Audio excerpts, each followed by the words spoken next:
Hi class, and welcome back to another lecture for Psych 242, Theories in Research and Personality. Today we're going to move away from Freud, finally, and we're going to talk about trait theory, which is one of the most common theories that you'll hear talked about in academia.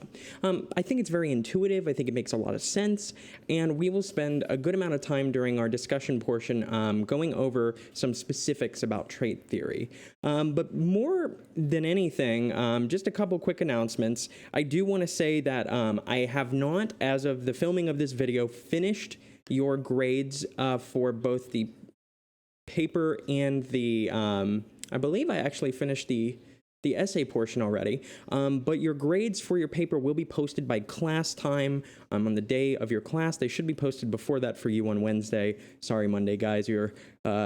I'm running into a little bit of a time crunch here, but let's go over the chapter outline for this week. Today, we're going to talk first about the trait approach. We're going to talk about two important trait theorists.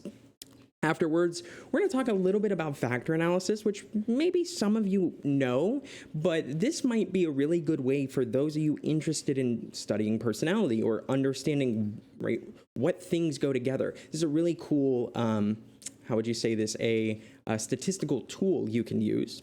We'll again come back to the situation versus trait controversy here a little bit, but we've already spent some time on that, so not too much there. We'll talk about the big five in the workplace, and then we will talk about self-report inventories, and finally some strengths and criticisms.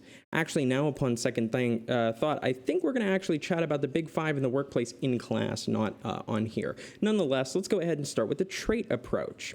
And really, the trait approach is more or less what it says, right? We have personality characteristics, which we might consider traits, and these can be often thought about along a continuum. And these traits are more or less the degree or how much of a certain characteristic we have or show, or as they say, manifest, and that these are relatively stable over time and across situations, which there's some, right, that's an assumption, and we can talk about that as well, but given this bell curve, recognizing that some of us may show up very high on some traits, some of us may show up very low on some traits, but considering the number of people at each endpoint, most of us will be, somewhere in the middle around here, right? If you think about extroversion, for instance, some of you might be extremely extroverted people. However, there's not that many, extremely extroverted people. Maybe there's a lot more people who are just above average on extroversion, not at that extreme level. Same thing for introversion on the lower half of that scale or that continuum, and just recognizing that people have some degree of this certain feeling, or this certain characteristic or trait, we will say. So, right, think about things like bravery. Even if you're not brave at all, you would just fall extremely low on this idea of bravery, right? It's not that you're not brave, semantics, but the idea is that, right, you fall somewhere along a spectrum on a given trait, assuming it makes sense for you to have. But the first person to really look into this was a guy named Gordon Allport, and what's interesting about this is, as he was doing his research, he recognized that maybe we should look at the traits in which people have and describe themselves as, and right, think about how you describe yourself to other people, right? What kind of person are you? You usually say, oh, I'm a kind person, so there's a trait. But not even that, he recognized that traits are not the end-all be-all, and there's some limitations among this, right? They said there's over 4,000 adjectives that could be considered traits in the English language. We're not going to measure 4,000 adjectives of each person to figure out who they are, because we know that behavior is influenced by a variety of environmental factors in addition to your traits. Interestingly, he talked about how traits have a physical component in the nervous system. That is really interesting in the sense that he believed that at an extreme degree, that we can actually look at somebody's nervous system or look at their neurological kind of biology and be able to determine the type of person they are, that this is all more or less biological at the end of the day, which I think it's a very extreme position and it's probably not what most people would agree with. But again, that is what he was talking about. And additionally, he talked about this idea of the self, which we've spoken about as ego, things like this. But this is the concept that we are who we are, and that person has a lot of specific traits attached to them. And when looking at these research strategies, he talked about two different approaches. The first one, this nomothetic approach. If you take French, nom, N-O-M, means name. So this is like a named approach, is how I like to think about it. And what you do is you name a characteristic or a trait, and then you look at that. So say we want to do extroversion versus introversion. That's our nomothetic trait here. And then what we do is we kind of describe people along this trait. Right? Some people might be high, people might be low, right? We don't necessarily know. But the thing about this is there's also these common traits that apply to everyone, right? So everybody is somewhere on the spectrum of kindness or somewhere on the spectrum of extroversion. It's just the one I like to keep going back to. But there are secondary traits that, right? We call those common traits, but there are secondary traits which maybe aren't really for many people, that many people don't have, right? So I'm trying to think of a more rare trait that some people might have. Something like shyness, for instance. Shy might not be something that many people think of, but those who are shy might have, a very large amount of it. There's also this idiographic approach, right? And this is actually looking at the person and saying, why don't you describe yourself? There's this very interesting task, right? The I am task, where you just write traits about yourself and who you are, right? So, asking somebody, what traits do you think are the most, best accounting for who you are? And that's going to be a totally different approach. Those are going to be this idea of central traits, or traits that we think are core to a person's personality or central to them. And some people are actually defined by a cardinal trait. Cardinal in this situation kind of meaning like cardinal directions, so like north, south, east, west, those like pure directions. So this kind of pure trait, almost a dominating trait in personality.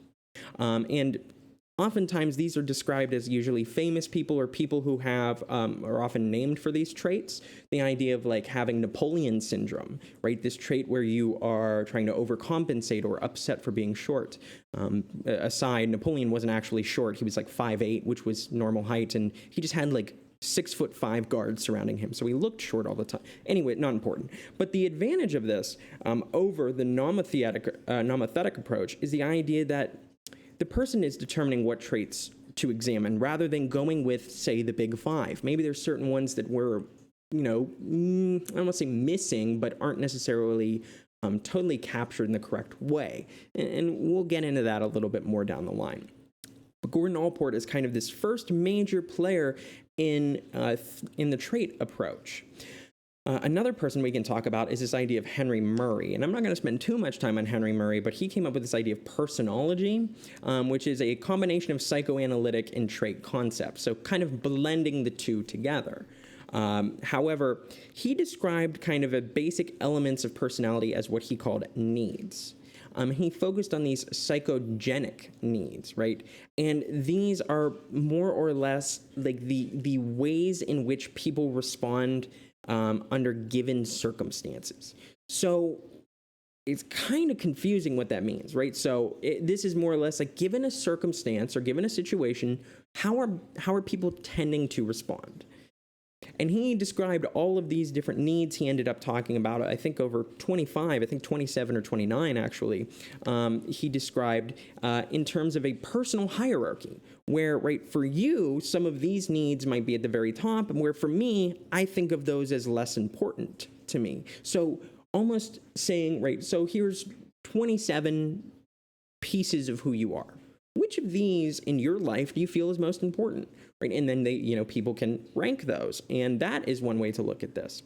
He also talked about this idea of a press. They don't really go into it, but more or less, I like to think of this as almost like kind of a push, like a press up against you, the situation that influences the activation of a need. So, right, if you are kind of pressed to go a certain way, if somebody kind of gently pushes you a certain way, you might be more likely to go that way. In the same way that a press might, influence you to say, hey, I should probably use this need. Now, he came up with a bunch of different needs, and I'm not going to test you on these, but some of these are interesting. I'm not going to go into them, but I would suggest you pause and look at these and see what makes sense to you and see what doesn't. We will talk about this during class, so make sure you have some kind of relative understanding about this. Moving on from there, though, those are our two more or less kind of top people in the field of trait psychology. Well, let's talk about this factor analysis and how we can understand the structure of personality and what makes a person a person. Now, we talked about this already in the sense that we have over 4,000 traits, right? 4,000 adjectives we can use to describe a person. How do we determine what those mean? So more or less the idea is, how do we find these source traits for people? These ideas that maybe there's these kind of basic traits that make up human personality. And right, like things like kindness, politeness, all of those like specific traits might fall under a broader category. And the idea behind this is what you do is you take a bunch of different variables and you see more or less using a lot of fancy mathematics which of these variables kind of fall into the same category. The best way I can put it is if I asked you questions about whether you are a morning or a night person, right? Like, so, you know, I like to get up early in the morning. And then I ask you also questions like, I don't like to get up early in the morning. I prefer to stay up late. If I were to take your answers on a 20-question survey that asked 10 questions about, right, I like the morning versus 10 questions about, like, I prefer the evening, what's going to happen is there's going to be these variables that make more sense to be compacted with one another. And those are probably going to be the I like the morning variables and the I like the night variables. And you might end up with 2 factors rather than 20 variables to begin with. And what this does is it kind of more or less puts these things together in some kind of category. Now, we don't make up the categories ahead of time. Sometimes they really should just fall out naturally unless we expect something. And there is one problem with this, is the idea that this procedure is really limited to the traits that you use. And we're not going to give somebody a 4,000 adjective personality test, and not even that. We can talk about why that's not a good idea. But this is going to help us make some sense of the world. And Donald Fisk came up with this idea of 5 specific personality factors, which he called social adaptability, emotional control, conformity, inquiring intellect, confident self-expression. And these together were the 5 factors that kind of fell out based on a large number of surveys and a large number of traits used. What's crazy is that at this point, these are so kind of common that they're referred to as the Big 5, and they've changed slightly over time. We still have the Big 5, but they have been changed in their names. And so we've got neuroticism, extroversion, openness, agreeable, and conscientiousness. Together, they spell ocean, O-C-E-A-N, and that is the easiest way to remember these. So let's walk through what each one is. Well, neuroticism is this idea of kind of emotional stability and either having emotional stability or not. So being high in neuroticism is this idea of like having no emotional stability. And so you might be somebody like Larry David who gets very upset very quickly, or you might be on the other end of this scale, this spectrum, and you might be somebody who is considered very very calm, very relaxed, has a lot of emotional stability, right? Bad things can happen. They're like, oh, well, good things happen. They're like, great. What we see is that people who are high in scores of neuroticism, right? So this more Larry David side of things, they tend to be more vulnerable to anxiety and depression. Now, this is not too surprising, right? It makes a lot of sense because if you are having a lot of emotional instability and your emotions are changing a lot, that's probably not very mentally healthy, right? If you are very happy one minute and all of a sudden very upset, this kind of cycling is not great. And what we know is that individuals with low scores tend to be calm and well adjusted. Now, the one that most people know about is this idea of extroversion versus introversion. And if you've seen Parks and Rec, I think these two are a great example of extroversion versus introversion. You've got Ron Swanson here sitting down, who is a great example of introversion. He is somebody who isn't necessarily going to want to go out and do things, a very independent and solitary person, versus Leslie Knope is somebody who is very much wants to be talkative and chatty. Right, so extroverts are the extreme of one of these scales, and I almost like to think about this more as kind of, how would I describe this other than like, kind of social preferences, where extroverts, they call them very sociable people, and introverts being more reserved and independent people. I've heard this better described to me as this idea of extroverts tend to get their batteries recharged, tend to feel more kind of at ease and relaxed when they are in a group of people. And introverts tend to feel that way more when they're alone versus in a group. However, introverts also have friends, shocker, but sometimes their social circles are just smaller and more tightly knit. Right? Maybe they only have 2 or 3 friends, but they're very close to those friends, and they are very happy to hang out with those friends, but they might not just have a big social circle, and they might not want to hang out all the time. So extroversion, again, being one side of this coin, in the same way neuroticism is one side. Then we've got openness to experience. Now, this is not openness to sharing or things, but this is openness to many different things. Imagination, divergent thinking, or thinking kind of outside the box, we call that. Being intellectually curious, being interested in learning about cultures, things of that nature, right? And people who are more open tend to be more imaginative, more curious, more creative, whereas those who are less tend to avoid thrill-seeking behaviors, right? Being open to something new, right? You're probably not as likely to go on a roller coaster if you've never been on one, if you are low in openness. Right, you might be more conservative, and by that we mean less likely to take risks, not politically conservative. On the other end, on that high end, we've got these unconventional and independent thinkers, these people who are very, open to doing anything new, right? Like somebody at the extreme end of openness, I could be like, hey, you want to go skydiving today? And they'd be like, well, I've never done that before. Sure, why not? Whereas, somebody maybe more towards the middle might be like, let me look into that. Whereas individuals on the low end prefer familiar rather than the imaginative. They prefer to kind of stick with what they know already.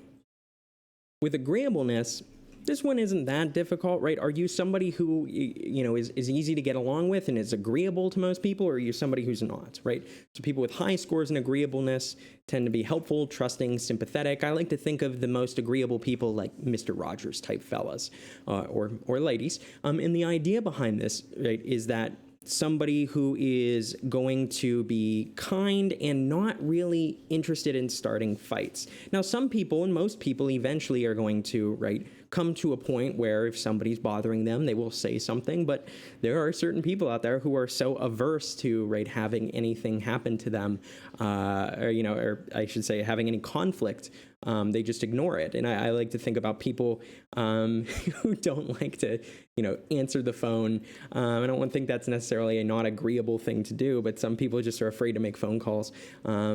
Maybe that's not a good example of that. That's probably more of an introvert and extrovert thing. But anyways, on the other hand, we've got individuals with low scores who are much more likely to be antagonistic or skeptical.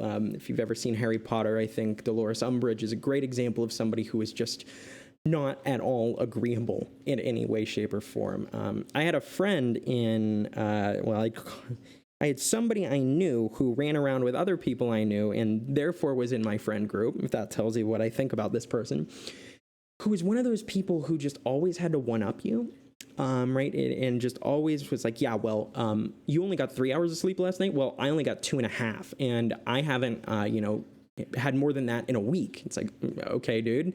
And I like to think about those people as probably low on agreeableness because they tend to, and they're probably more focused on themselves as well, but they tend to not care about what other people think or what other people do. They care about themselves a lot. But that's mixed with things like narcissism and what have you. And the last one we've got is conscientiousness, right? Where people on the high end are organized and plan-oriented and determined, but people on the low end are typically careless, easily distracted, undependable.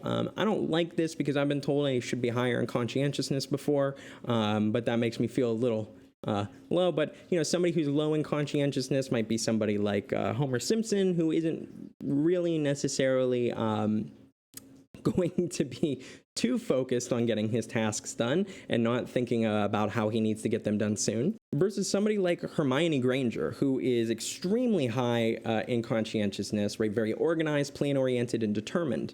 And this has also been referred to as will to achieve or simply work. I don't love that. I've never actually heard that before, right? Reading this textbook. And I don't think that is something you will ever really hear. It's mostly just called conscientiousness. And if it's not, I'd be very surprised. But those are the big five for Ocean. And you can see how a lot of things, different traits, fit into these kind of core traits. So while conscientiousness does have a lot of things regarding, achievement or planning, it also includes things like task management. It includes things like a strong drive to get work done, being kind of organized and disciplined. And all of those are probably traits in and of themselves, but together they form this kind of broader thing, more of a gestalt, The sum is greater than the whole of its parts. The whole is greater than the sum of its parts, as I always say it backwards. My cat has decided to join me. So moving on from there, let's talk about some criticisms. And our criticisms come from my favorite guy, Kurt Lewin. So Kurt Lewin, you guys should know him, This is the behavior is the function of the person and the environment. Now, Kurt didn't necessarily himself criticize the trait approach, but his theory and his ideas are what we're talking about here. Trait measures don't predict behaviors very well because it's the person and the situation, This person by situation approach really matters here. That, yes, an individual trait is going to help us determine behavior, but that's not it. For instance, I like the example the book says, whether you are extremely low in self-esteem or high in self-esteem, if your house is on fire, you are going to get out of it. And there's also this issue where there's little evidence for what they call cross-cultural or cross-situational consistency. So maybe this house fire example is one thing, but on the other hand, what about something like a haunted house where it's not actually dangerous? Maybe they're not ready to run out there. That's maybe a good example, maybe not. If not, oh well. But in defense of personality traits, this is better than nothing, We're measuring behavior as best as we can. And we know that strong links between personality traits and behavior isn't established because part of it is we don't measure behavior correctly. As I teach in my social psych class, if you want to measure whether somebody is going to do something or not, you have to measure it at the same level of specificity that they're going to actually do it at. So for instance, if you asked me, hey, do you like sports? And I said, yeah. That doesn't necessarily mean I am going to go to a sporting event in the next week, So maybe that's not the best way to do this. Plus, a single trait can predict a person's behavior if that trait is central or, cardinal for that person. So we know that, So say one of your guiding characteristics, just your central trait, is being a loyal person. Say you're a very loyal person. And we put you in a situation where you could, betray a friend or cheat on a spouse or do something of that sort. We might be able to reliably predict you not doing that if you are high on loyalty. The problem is that there might only be certain traits that are valuable in certain situations. So when we use all of these traits, of course, we're not going to be able to tell everything with perfect accuracy because there's millions and millions of variables that matter to make up a decision. Who knows which ones are really the key ones here? They also talked about this idea that, personality only accounts for 10% of the variance in situations, this 10% rule, almost in a mocking way, because R of 0.1 is not great. That's pretty poor in terms of research. But given the fact that this is so freaking complex and hard to understand, the fact that we can do anything with some of these traits is pretty impressive to begin with. Now, we are still far off from Gordon Allport's idea of hey, why don't we, measure your brain activity and then we'll know your personality. It's likely not going to happen that way, but maybe over time we can become better about figuring out what traits matter and up this variance a bit. Or maybe we can also get better about predicting situations in which these personality traits come out. So this, I will say, is one of the most used models in academia. This is the only model, really, that we'll talk about this semester that doesn't focus on things like psychotherapy. This is purely an academic model to try and understand why humans do what they do. There's no real therapy aspect of this. You will see a lot of people kind of gravitate towards this theory. One, it's one of the biggest theories in the field, and two, it's also a very intuitive theory. It makes a lot of sense, right? Well, yeah, I mean, I have traits, and I have more or less of them sometimes or others. And, I think the important thing to recognize is this isn't a perfect theory. None of these theories are perfect. But if this one jives with you, I would say this is a pretty common one people like to keep aspects of for their own personal theory of personality. Now, moving on to this idea of self-report inventories. Now, I don't want to spend too much time on this because we all should know what self-report inventories are, right? These are just surveys we ask people about. We answer questions from them. Probably the most widely used form of personality assessment to date. They have greater face validity, right? So asking questions that are on the face the same as the question, right? Looking for the exact same answer. So for instance, I am easygoing. That's a face valid question. Versus, sometimes I think people, that's not a good one. There are some more difficult questions out there that might relate to other things. For instance, I think of one in the MMPI called I like tub baths. That's a question in the MMPI, and you can strongly disagree to strongly agree with it. Now, that's not a face valid question because we're not actually caring about if you like tub baths, but what we do know is people who choose strongly agree with that tend to have a higher rate, or tend to be more likely to have higher scores on depressive inventories than individuals who do not like tub baths or claim to not like tub baths, right? Weird finding. Who knows? But this is used by researchers, personnel managers, a lot of companies will do things like this, and clinical psychologists as well. Other psychologists, personality psychologists too. But there's some problems with these self-inventories, or these self-report inventories. And one of the biggest ones is things like faking, right? And so more or less, we mean just kind of intentionally giving misleading information on self-report inventories. I do like how the author in the book talks about, hey, somebody left this booklet here. Oh, they wrote out curse words on the letters. That's not good. But people can, right, not only apparently figure out fancy ways to curse, but they can also fake good, we call it, or present themselves better than they really are. So fake that they're a good person. They can also fake bad, making themselves look worse than they are. And I like to think about, if you've seen Jack Nicholson's One Flew Over the Cuckoo's Nest, a great example of somebody who faked bad and the consequences of that. But test makers often build safeguards into reducing faking.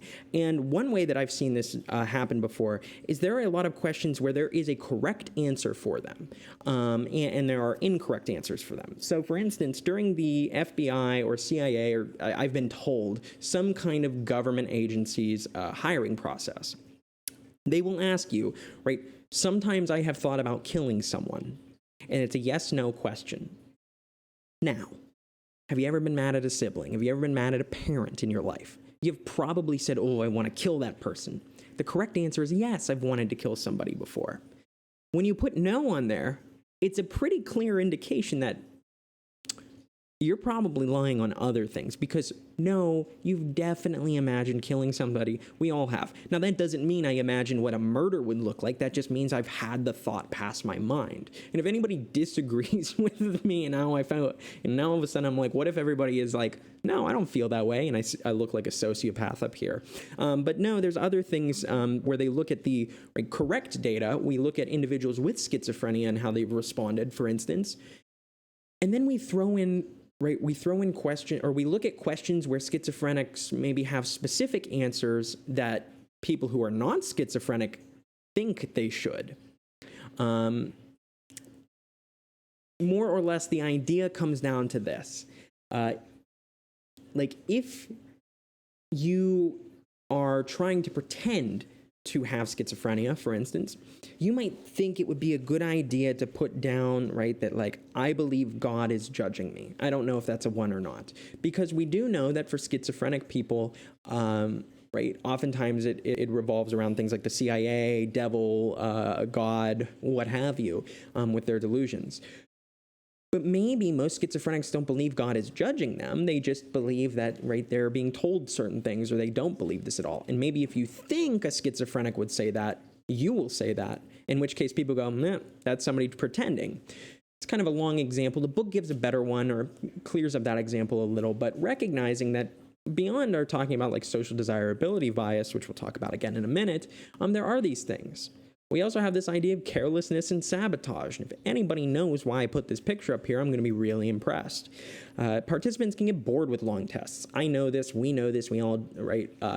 I've seen very much the case doing research online that you have to tell people, you have to sneak in questions every once in a while that says, choose strongly agree for this question. And when people don't choose that, you know they've, right, not paid attention. It's called an attention check question. And then you kind of throw it out.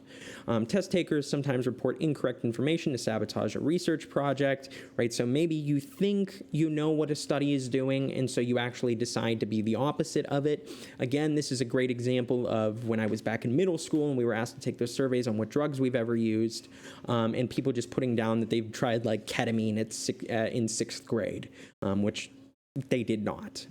How do we get rid of these things? Well, we usually do things like have these tests monitored. We tell people to take it seriously. We stress the importance of how serious these are. And this usually helps because most people aren't trying to be assholes, but sometimes they do. So recognizing that there are a lot of, right, issues with self-report inventories, although they are very helpful, because how else are we going to get down there? And we'll talk about this idea of the response tendencies of social desirability bias, right? The extent to which people present themselves in a favorable light, right? This is probably trying to fake good, as we called it. And we can also measure social desirability bias, and this allows us to kind of better interpret the scores based on that. So this is going to be a really useful thing to recognize that, hey, people do have biases. Maybe we can plan for that and adjust accordingly. And that is something we can do now. So I'm just going to throw all my strengths up here and criticisms on the next slide, but this is really all I wanted to go over today. I tried to make it pretty short, and we'll go into more detail in class, but some strengths of this, right? This is now an objective measure used to understand this. This now reduces the level of bias and subjectivity because it's not it's not Freud or Erickson or Horney or any of these people saying, oh, this is what you mean. This is asking people what they feel like. There's a million practical applications for this, and we see it all the time right now in workforces. This is a great way to understand, right, who do you want to hire? Educational psychologists and employers use this in their work, exactly, and right, it has been one of the most fruitful areas of research in personality psychology to date. Now, one of the biggest issues, and one now I'm thinking of with a 2-month-old, is how do these traits develop, right? How do we help people who suffer from extreme scores? So more or less the research goes, well, that sounds like a you problem, buddy. Right? There's no schools of psychotherapy, as we mentioned. There's no therapeutic techniques based on this. This is just kind of a way to understand people. And there's a lack of agreed upon framework, right? We don't really know more than most people fall somewhere on these set of traits, and that's a pretty consistent thing. So, right, very, very far off from Allport's idea of, yes, we are going to manage to understand the whole of human personality by looking at biology. Right? We don't even have a framework for how personality works in this theory quite yet. All right, so that is all I've got for this week, so hopefully that makes sense. I tried to cut it down to be pretty short. We'll talk about that in class, see if you liked it, see if you didn't. But other than that, if you have any questions, shoot me an email, stop by office hours. I'll see you all in class, and have a great day.